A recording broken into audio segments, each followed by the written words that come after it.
DreAllDay.com.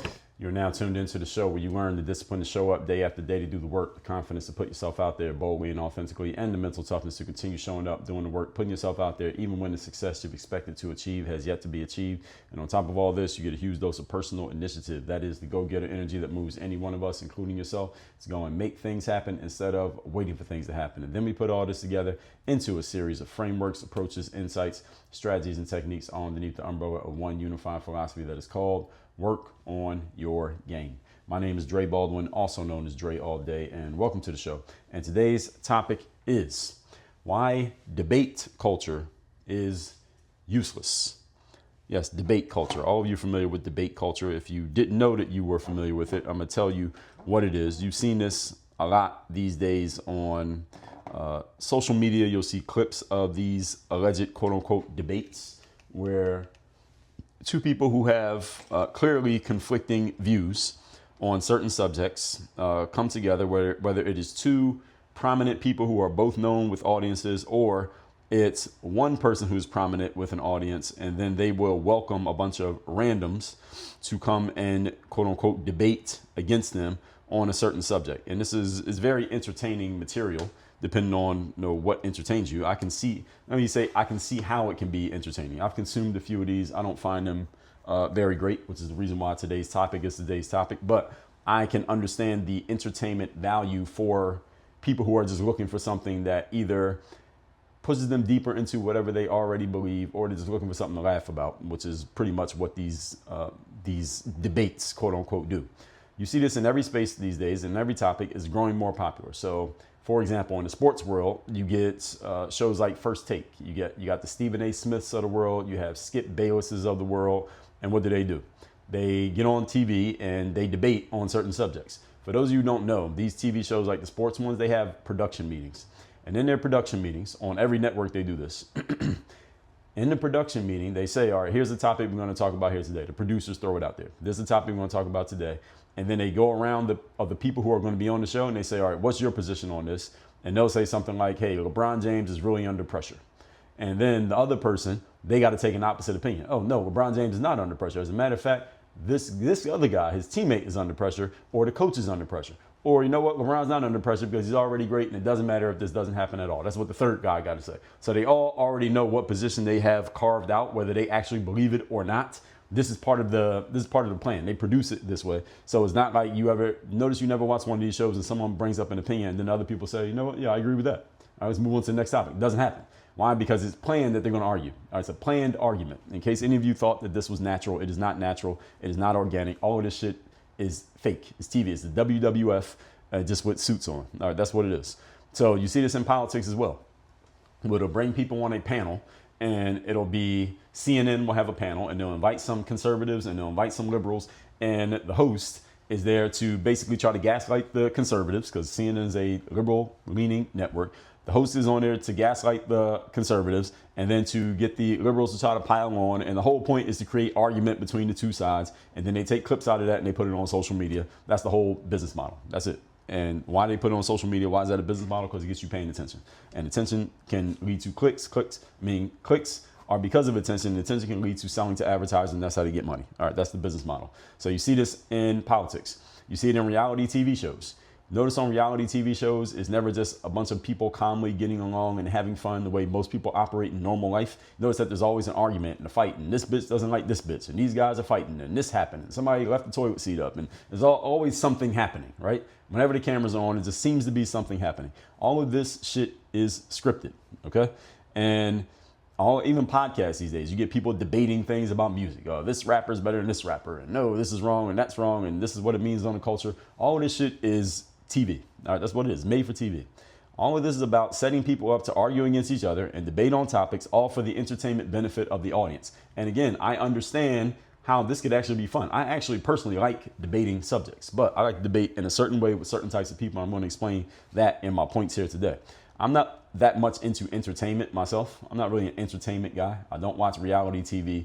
I do not consume nonsense content on social media for the most part, unless I'm consuming it strategically so that I can take something from it and use it for my own purposes. I'm personally more into investment and putting my time into things that make me better, smarter, and more valuable. That's just what I'm into. So from that understanding, that's where today's topic comes, and that's why I'm trashing this concept of debate culture, even though most people who are average very much love debate culture. I'm still going to trash it because I ain't average, and neither are you.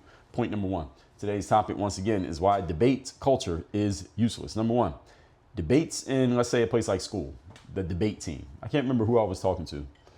Someone I was talking to was asking me if I was on a debate team when I was in school. I think it was, who was that was asking me that? I think it was Jen. I think she's listening here. I think it was Jen. She was asking me, were you on a debate team in school? And I said to her, no, I don't even know if we had a debate team. My college probably had a debate team, but I was an athlete, so I don't think it would have socially would have matched me and a basketball player on a debate team, but I never considered it.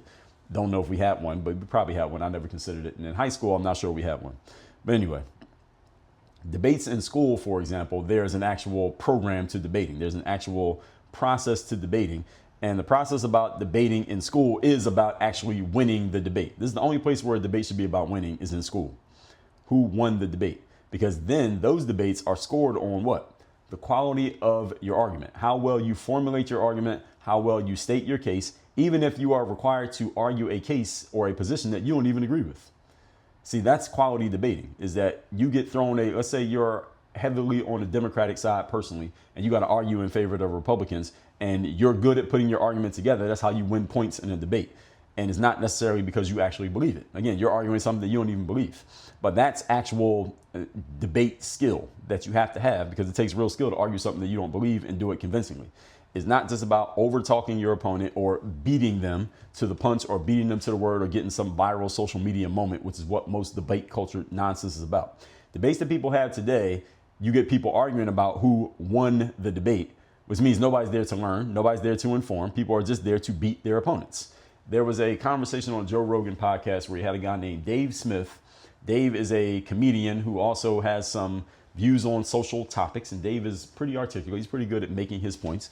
And Joe Rogan had Dave on the show. He also had this guy named Douglas Murray on the show. Now, Douglas Murray, I've heard him on a few interviews and a few shows, and I actually liked a few of the things that he had to say on certain subjects in the past. But this particular episode where he was on Joe Rogan, I didn't like his approach, because his approach was very haughty. Douglas Murray was basically, in short, what Douglas Murray was saying was that if you're going to talk about certain subjects, you need to have quote unquote experts on these shows talking about them, and people who are not experts shouldn't be talking as much as the people who are not experts. And Douglas Murray was obviously he was painting himself as, at least amongst the three people in the room in that episode, as the resident expert, meaning he knows more about this subject than anyone else.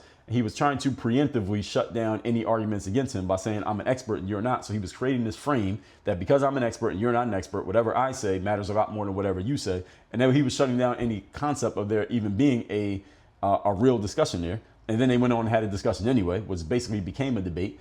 And the debate was not about the listener learning anything. It was about Douglas Murray and Dave Smith arguing against each other and trying to beat each other to the punch with one-liners and zingers and who actually quote unquote won the debate.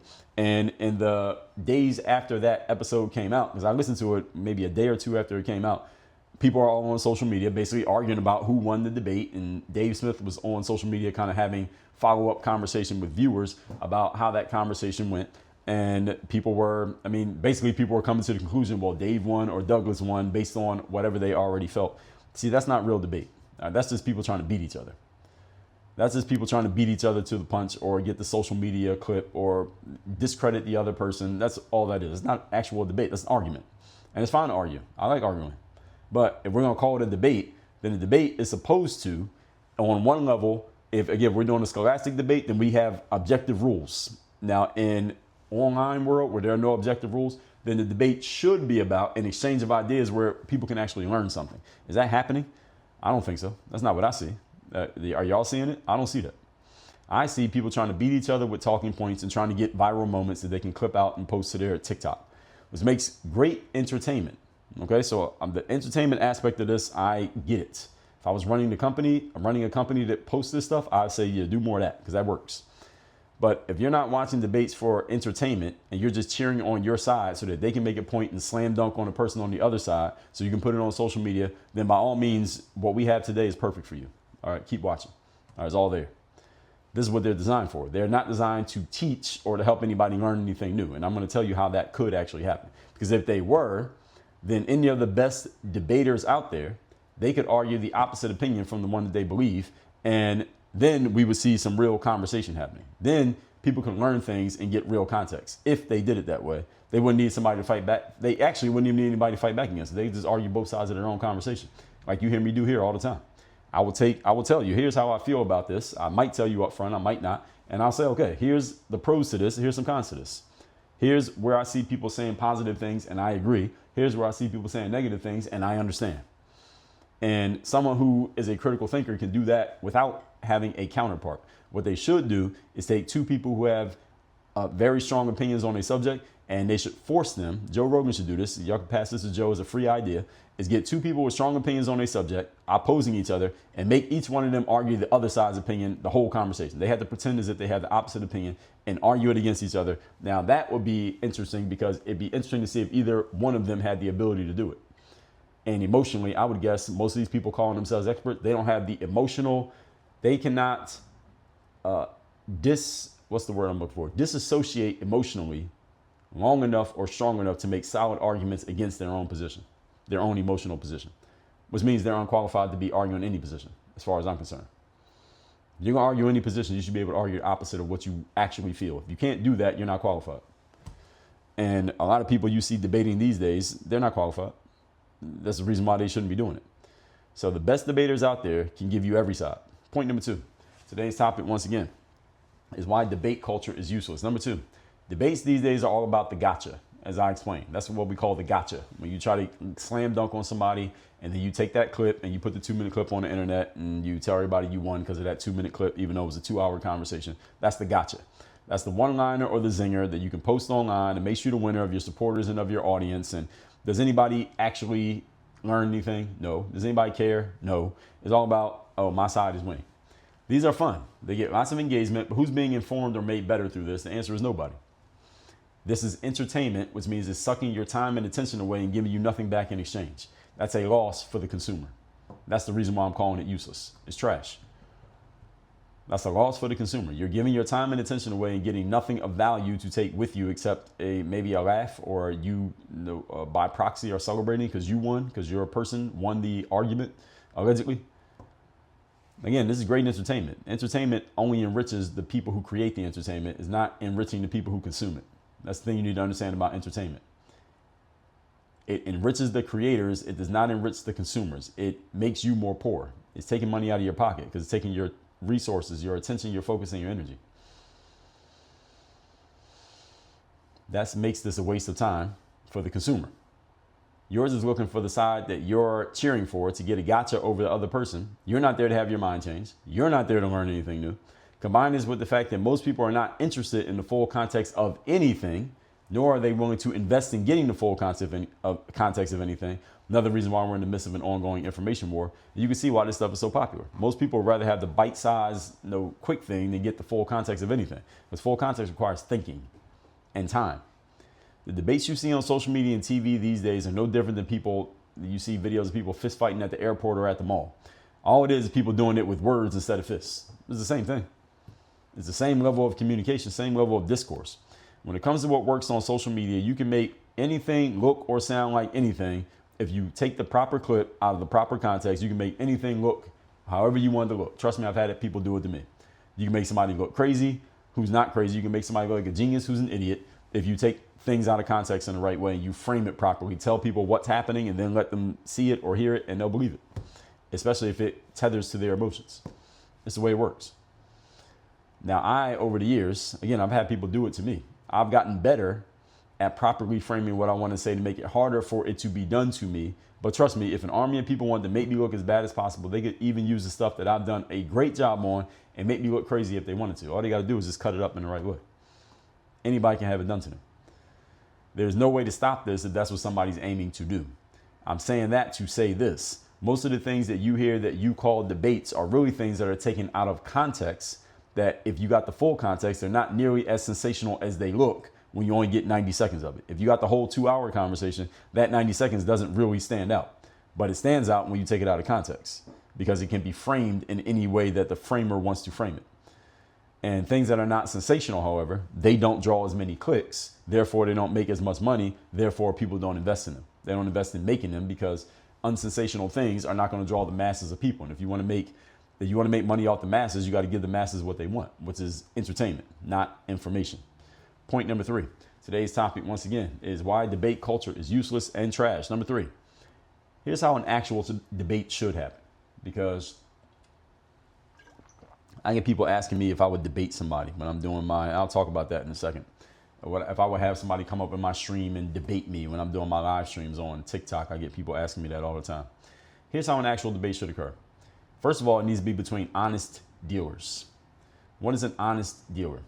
These are people who have an opinion on a subject and they are willing to have an honest conversation about that subject, regardless of their opinion. And they are open to hearing what an opposing opinion has to say. And both sides are willing to give and take in the conversation. That's an honest dealer. You have an opinion. You're open to talking to someone who has an opposite opinion. And you're willing to both give and take in a conversation with that person. Any smart person can have a strong opinion on a subject. And at the same time of having that strong opinion, you can recognize the value and the merits of at least some of the arguments of the opposing side. For example, I am not a fan of DEI, diversity, equity, and inclusion. I think it's a garbage concept and I don't like it. And as a black person, I think it devalues a person like myself because it brings into question whether or not I earn my way into a room because somebody might be looking at me and saying, oh, it might be in here because of DEI, because DEI force-fed a whole bunch of people into positions that they otherwise would not have earned. That's why that's one of many reasons why I don't like DEI. However, I can have an honest conversation with someone who's a big supporter of DEI and I can make an argument for why DEI is a good thing, often better than they can, even though I'm not a fan. I can make a better argument in favor of DEI than people who are actually in favor of DEI. That's what an honest dealer can do. Honest dealer, critical thinker, a person who knows how to formulate an argument, they can do that. You can formulate an argument on either side of a conversation if you know how to formulate an argument. Formulating an argument is not just about stating your case. It's about knowing how to give positive points to any side of a point, regardless of what you actually feel. And honest dealers can do that. People who are honest and have skills can do that. And there are enough people like that this is possible to be done. The problem is there's not a big enough audience for this to be the most popular thing. That's why the nonsense is more popular. The shenanigans are more popular. Any smart person can see both sides of anything. Anybody who's not doing this, they're just looking to win and get gotcha moments against their opponents, which is what most debates are these days. That's strictly for entertainment purposes, for the benefit of the debaters, but it's not for the benefit of the consumers. So in other words, they're using you. I just told you this. They're using you to get attention and money for themselves. You get nothing because they're not giving you anything useful except entertainment. The problem with you only getting entertainment is that your time is gone and you didn't get any better. So time went by and you're still in the same place, which means actually you went backwards because you're a day closer to dying, but you didn't get better. That's a problem. This is the reason why entertainment is costing you. It's not benefiting you, it's costing you. So sometimes when I'm doing my live streams, I referred to this a moment ago, a commentator will ask me if they can come into my live stream, meaning like I invite them up onto the stage to where they're on video and I'm on video and we have a conversation about whatever I'm talking about, usually because they disagree with something that I'm saying. My answer to that has always been no, for the very reasons that I've explained here in today's points, because most of the people who want to come on and debate with me, they're not honest dealers. First of all, they're not willing to see both sides of a conversation. Secondly, whatever point they have of contention to go against me, they've already said it in the comments like 10 times by the time they ask if they can come on the stage. Third, this person doesn't have the ability to formulate an argument. They're not going to have an honest conversation. They just want to say their points and record it and try to get a win on me that they can post on their social media. And fourth, now I did all the fucking work to build up this platform. I'm not offering it to some bum in the comments just because you want to try to ride off the wave that I created. Unless you can show me that you created one too, then now we're dealing on the same plane. Let's have a conversation. If somebody can match all four of those, then I'm willing to have a conversation. All right, if that's you, we can have a conversation. All right, my answer has always been no for the reason that I just laid out. Most of the time, again, the person's already said everything that they're trying to say in the comments, and I've already addressed it. They want to create an online fight, so to speak, and they can clip it out. And listen, an online fight would get a lot of attention. I get a bunch more people to come in just to listen to me fight with other people. This would be entertaining. And I can get more people following me based on that just because I did that. Here's the problem with that. The problem is I'd be attracting a whole bunch of low-level people into my audience, and I don't want them in my audience. I'd rather have 1,000 people who are high-level thinkers than have 10,000 people who are low-level thinkers. This is why y'all got to be careful about social media metrics and the vanity metrics that you see on social media. Just because someone has a lot of a thing doesn't mean who are the people behind that number. Are they quality people? And if not, why does the number matter? And a lot of low-level people tend to go off social media metrics, not even understanding the game behind the game, which I'm explaining to you right now. I understand and appreciate the value of this type of work. Again, grabbing something that will draw views and attention from low intellect individuals. I know a whole lot of low intellect individuals. I have engaged with many of them. When I do live streams, they come into my comments and they're always talking, and I knock down their bullshit very easily because I've seen it a million times over the last 20 years. I'm not interested in having a conversation with one of these people. You can listen to what I got to say. I don't need to listen to what you got to say. Why? How can I benefit from listening to you talk? I mean, it may sound like hubris, but okay, call it whatever you want. Now, how can I benefit from listening to you talk? If you can't answer the question, then I'm not listening to you. I know how you can benefit from listening to me. How can I benefit from listening to you? I'm not saying to you all who are listening to this. I'm saying to the people who come to my live streams in the comments and they say, well, let me come on and debate with you. Debate with me about what? You ain't got nothing. What do you have to offer a conversation with me? Again, I know what I can offer you. What can you offer me?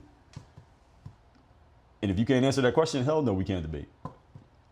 You can listen, but why would I listen to you? Again, this is an open question. And I've said this in my live audiences to people. Nobody really has an answer to the question because there is no answer. They ain't got nothing. I'm not interested in being a clown for the circus. I appreciate the clowns. I mean, the circus has a lot of customers. The circus comes to town. They sell a lot of tickets. I ain't interested in working there. Does everybody understand? Although I think I could do well in a debate regardless of who I'm going against because I know how to formulate an argument. I'm careful about who I choose to share a stage with because the law of association says people judge you by the company you keep. So if I become known as a guy who will debate with any clown, well, now I'm the guy who will debate with any clown. Do I want an audience full of people looking forward to that? No. Those ain't the people I want. Those people don't join Work on Your Game University coaching programs. Those people don't buy books. They damn sure don't read them. Why would I want to draw a whole bunch of those people into my world? Why would I want that? If you can give me a good answer, I'm listening. So y'all need to understand that I don't like engaging with professional clowns, okay? Per my understanding of the law of association, as I just explained to you. I understand the cost of that, not doing it, is that there are fewer people who will know me, but I'm okay with a few high-level people knowing me rather than a whole bunch of bums knowing me. I don't want a whole bunch of bums in my audience. And listen, I know a lot of people. I've been a lot of places. I've been outside for a long time. I can spot a bum from a mile away. I can spot a high-level person from a mile away as well. Don't take but a couple minutes of conversation. People who don't know my name because I don't engage in the nonsense, I'm okay with them not knowing my name. As a matter of fact, they can continue to not know my name, and if and when I get big enough that they know my name anyway, they're going to hear messages like this one again and again and again, so they know that I'm not for them. That's on purpose. I put messages out like this as a deterrent to keep them away from me. So who knows your name, folks, matters more than how many people know your name. Who knows your name matters more than how many people know your name. All right. Make sure you remember that. Let's recap. Today's topic, once again, is why debate culture is garbage and trash. Number one, debates in school are the ones that should be about winning because there's an objective scoreboard for how you win a debate. The kind of debates you see on TV these days, there's no objective scoreboards. There's people arguing with each other, trying to get slam dunks to entertain the crowd. Number two, they're all about the gotcha moment. Let me get the gotcha moment that I can post on social media because most people will not watch an hour and a half interview, but they will listen to a 90-second clip on social media. That is all sensationalized to entertain the audience of buyers. And if you're the seller of that, then you should keep doing it because there will always be an audience of low-level people who are willing to buy it. However, I'm not part of that audience, and I don't want to engage those people. I don't want those people in my audience. Number three, actual debates should occur between honest dealers. People who have an opinion, but they are good enough and objective enough that they can argue even the opposite opinion from the one that they have, and they're willing to listen to opinions that are different from theirs and have an honest conversation about it, rather than the straw mans, the ad hominems, the emotional appeals, and basically trying to slam dunk on each other. And there are too many people these days who are buying into this, not necessarily because they don't have the ability to have honest conversation, but because they are going for the metrics and the vanity and the attention rather than the value and the substance. And more people are falling victim to this, which means there are fewer and fewer critical thinkers out there, fewer and fewer people who want to have honest dealing conversations, which means what, ladies and gentlemen? Opposite 1025. The opportunity is always in the opposites. It may not seem like it right now, but trust me, over the long run, watch it play out over the next 5 years. The most valuable people will be the people who are willing to have honest, critical thinking, open conversations, not the people going for the entertainment, because in the next 3 to 5 years, those people are going to become even more obsolete because AI is going to be replacing them to we don't even need those people. So take my advice or don't take it, but don't say that I was wrong 5 years from now. All that said, folks, workonyourgameuniversity.com. Work with me directly. Become an honest dealer. Learn how to formulate an argument. Learn how to communicate. Learn how to lead. Learn how to get your mind in the right space. Learn how to strategize for the outcomes you want to achieve. Systematize those outcomes and implement them with speed and with mass and acceleration so you create impact. Go to workonyourgameuniversity.com. I'll work with you on this. Do I sound like I know what I'm talking about? Workonyourgameuniversity.com. Work on your game. Dre all day.